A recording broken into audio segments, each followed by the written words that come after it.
வணக்கம். இன்றைக்கி நான் என்ன செஞ்சுருக்கேன் தெரியுமா? இது என்ன தெரியுமா? Fried rice, egg fried rice. Egg போட்டு ஃப்ரைட் ரைஸ் செய்கிறேன். அதனால் மசாலா ஃபுல்லாக செஞ்சாச்சு. சூப்பராக இருக்கும். வெறும் முட்டை மட்டும்தான் இதில் மெயினாக. முட்டை, வெறும் வெங்காயம், தக்காளி இதெல்லாம் போட்டு முட்டை ஃப்ரைட் ரைஸ் செய்ய போகிறேன். நான் சாப்பாடு இதெல்லாம் செஞ்சாச்சு, சாப்பாடும் வச்சாச்சு.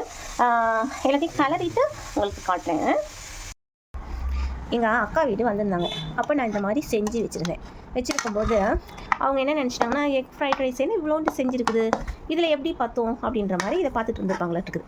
அதுக்கப்புறம் தான் அவங்களுக்கு தெரியுது, இன்னும் சாப்பாடே போடலை, எக்கு அந்த இது மட்டும்தான் செஞ்சு வச்சுருக்கேன் அப்படின்னு சொல்லிட்டு.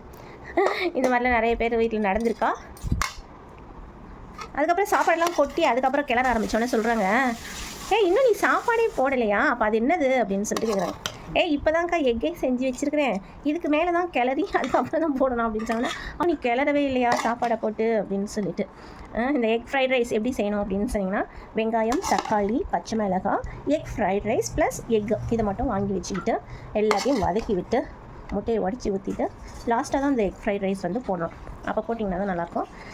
எல்லாத்தையும் போட்டு லாஸ்ட்டாக சாப்பாடை போட்டு கிளறி எடுத்தோன்னா நமக்கு சூப்பரான எக் ஃப்ரைட் ரைஸ் கிடச்சிடும். இருங்க, நான் உங்களுக்கு கிளறிட்டு காட்டுறேன்.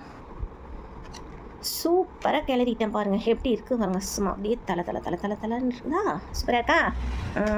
இப்படி தான் வந்து எக் ஃப்ரைட் ரைஸ் வந்து செய்யணும். கடையில் போய் அது இதுன்னு வாங்கி செய்கிறத விட நம்ம வீட்டிலேயே செஞ்சு பிள்ளைங்களுக்கு அழகாக கொடுத்தோன்னா சூப்பராக சாப்பிடுவானுங்க, நல்லாயிருக்கும். எப்படி இருக்குது, செம்மையாக்கா, எப்படி இருக்குங்க, சூப்பராக்கா. அப்படியே சாப்பிட்டோன்னு வச்சுக்கோங்க, அப்படி இருக்கும். சூப்பராக இருக்கும். இதே மாதிரி நீங்களும் செஞ்சு சாப்பிடுங்க. ஓகே, தேங்க்யூ ஃபார் வாட்சிங்.